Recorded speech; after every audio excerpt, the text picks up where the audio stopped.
In 1858, the land we now call Turkey sat at the very core of the Ottoman Empire, an empire that was one of the most progressive and socially open for its time.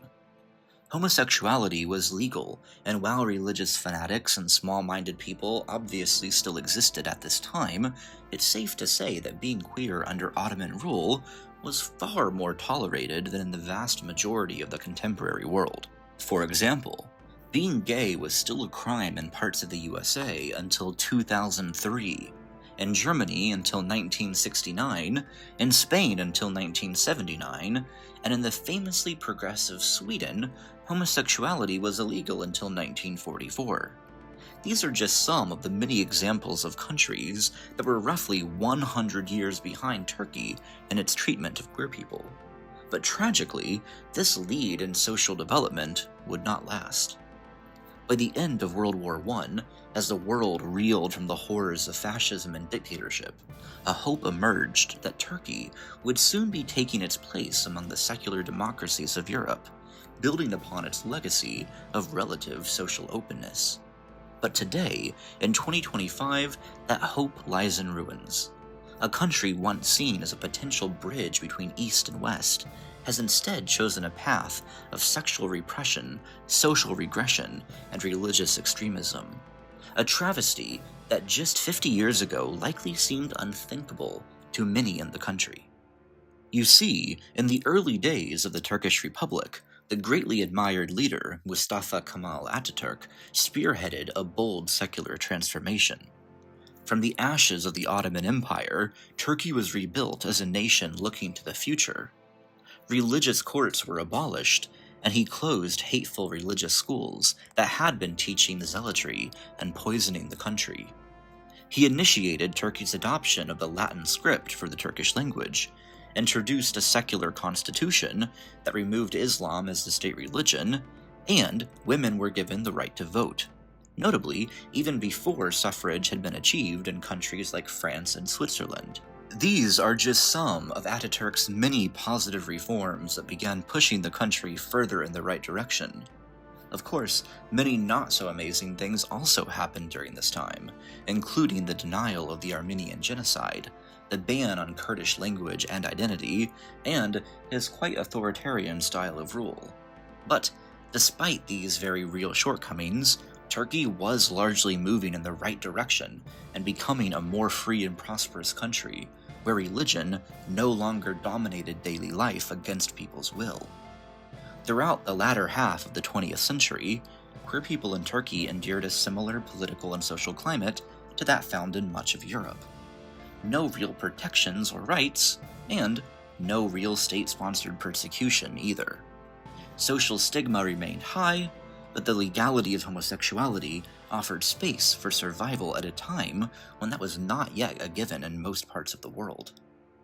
And as the 20th century gave way to the 21st century, the country found itself at a crossroads.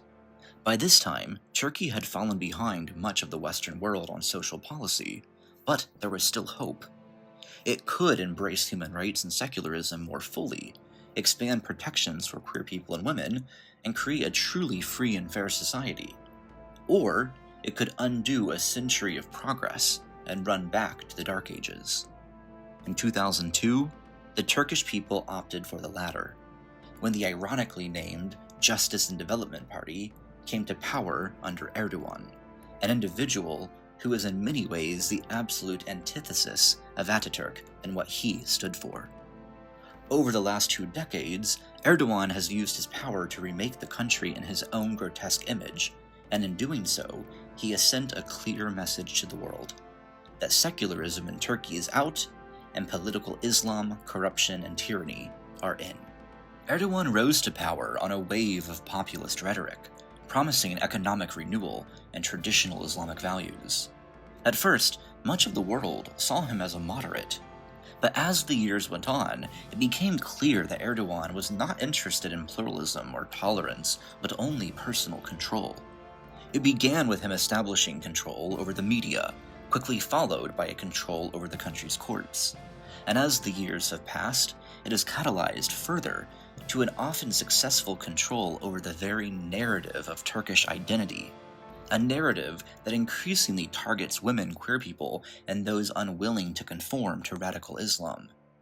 In speech after speech over the last 23 years, Erdogan and his ministers refer to LGBTQ people as not only a threat, but as one of the largest threats to the country. In 2022, he heaped praise onto Turkey's top religious authority for saying homosexuality brings illness and corrupts generations.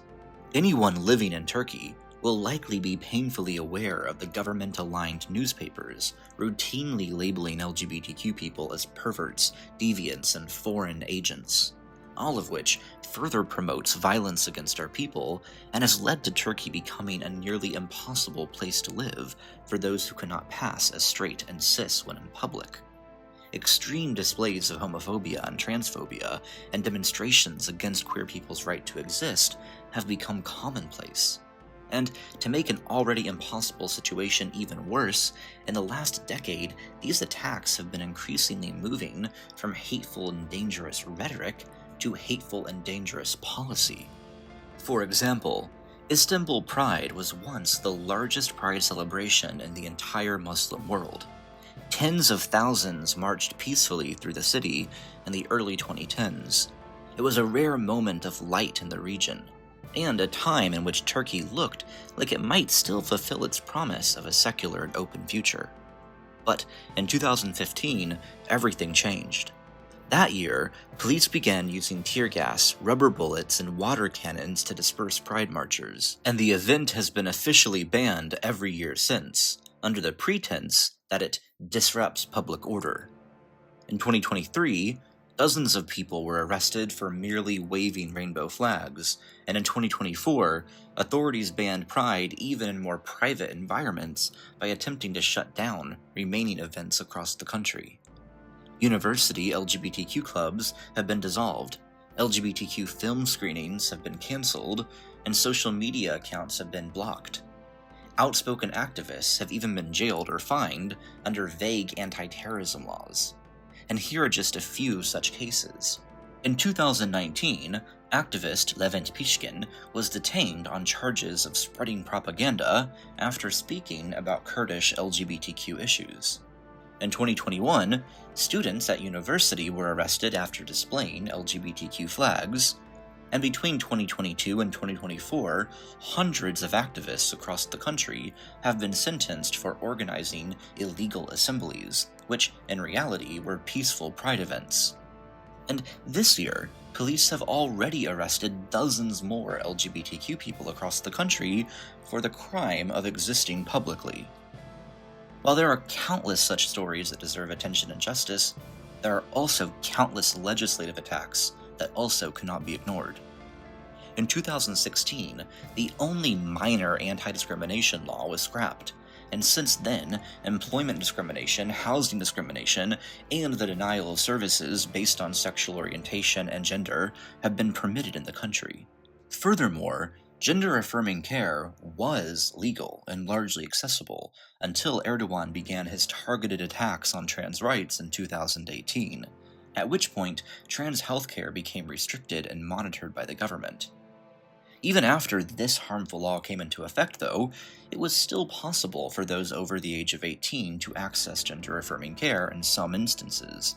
But just about 2 weeks ago, on June 25th of 2025, the government of Turkey cracked down even harder on trans rights, and now requires individuals to be 21 years old before there is even the possibility of being approved HRT. The Erdogan regime has labeled 2025 as the, quote, year of the family, all while ripping queer families apart and destroying the lives of LGBTQ youth. Many now fear that this most recent attack on trans rights is just the start, and that the noose continues to tighten further and further.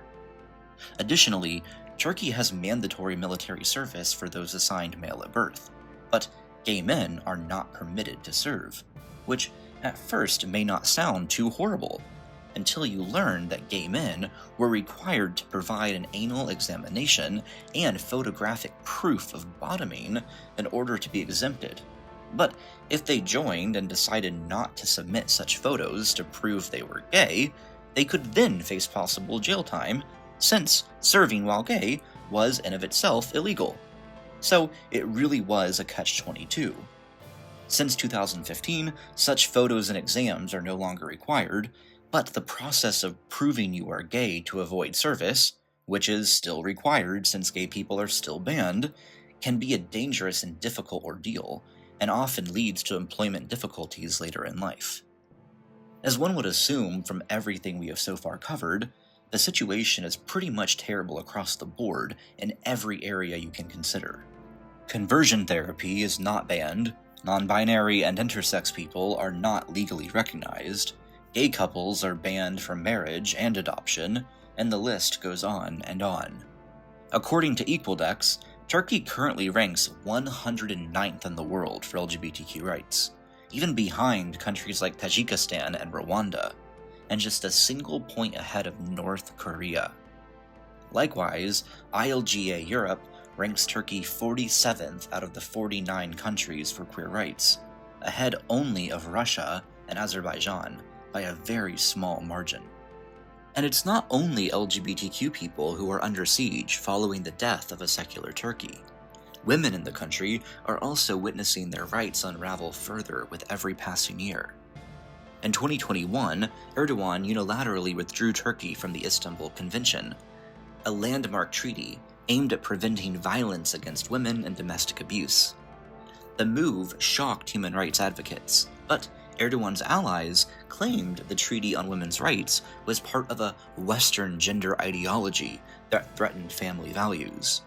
In response, protests led by women demanding equal rights and that the government address gender-based violence have been banned, and while many brave women have defied these bans, doing so comes at immense personal risk and has led to many cases of injury and incarceration. Over the past decade, violence against women has risen, while prosecution rates remain dismally low. Femicide is now a national crisis, with women murdered by intimate partners on a near daily basis in Turkey. Police often ignore reports, courts hand down light sentences, and state institutions refuse to acknowledge the scale of the problem. This all unfolds to the backdrop of Islamic and pro-government leaders calling for crackdowns on feminist groups and reversals of basic civil liberties for women. The judiciary, once a bulwark of secular law, is now stacked with loyalists to the increasingly theocratic regime. Critics are tried under terrorism laws for acts as small as tweeting solidarity with gay students. And yet, in the face of this brutality, people are still resisting in the ways they can. Urban centers, especially across the western half of the country, like Istanbul, Izmir, and Bodrum, remain strongholds of independent thought, where the dream of a secular Turkey still lives on. In March 2025, Istanbul's mayor, Ekrem İmamoğlu, a vocal opponent of Erdogan's authoritarianism, was convicted and barred from politics. The charges? Well, things like insulting public officials. His real crime? Winning elections and speaking up for a pluralistic and secular Turkey. The arrest sparked protests across the country. Young people, women, LGBTQ people, and even some conservative voters poured into the streets. They chanted not for violence but for dignity, for freedom and for justice, and yet, these protests were still branded as illegal and dangerous by the Erdogan regime and brutally suppressed. There is still hope, but the clock is ticking. The most accessible form of resistance that many of us can engage in from the outside when basic human rights are being violated is to make certain that we are not enabling such abuses with our own resources. Some actions everyone watching today can take include a suspension of travel to Turkey until the current regime is removed from power and basic civil liberties are once again respected. Just because foreigners and tourists, especially those who pass as cis and straight, will likely be safe when visiting coastal resort cities, the fact that such travel is funding a vile regime does not change. Additionally, divesting from any Turkish companies and any portfolios that include Turkey's primary exports can further increase pressure on the government and catalyze political change. Many will not act until their wallets are involved. And finally, do not be silent. Share the plight of LGBTQ people, women, and journalists in Turkey. Every day they are being harassed, arrested, and intimidated. So, sharing their stories when we see them is a powerful way to make certain their sacrifices mean something. Spreading awareness should never be underestimated, and can have unforeseen, game-changing impacts. If Turkish citizens and the international community do not stand up now, Turkey will continue its descent into a one-party, one-religion, one-identity state. It will continue to erase queer lives, subjugate women, and punish dissent. This is not just a political crisis, it's a human rights emergency. Change can only come from within, and I hope that we, the global queer community, won't forget the struggle of LGBTQ people in Turkey and their ongoing fight for a free and safe future. Thank you, friends, for watching and spending time today with me as we seek to spread the word about important topics in the community. For those interested, you are more than welcome to stay around and join our increasingly powerful kingdom here on YouTube as we fight for our future. Until next time, QK out.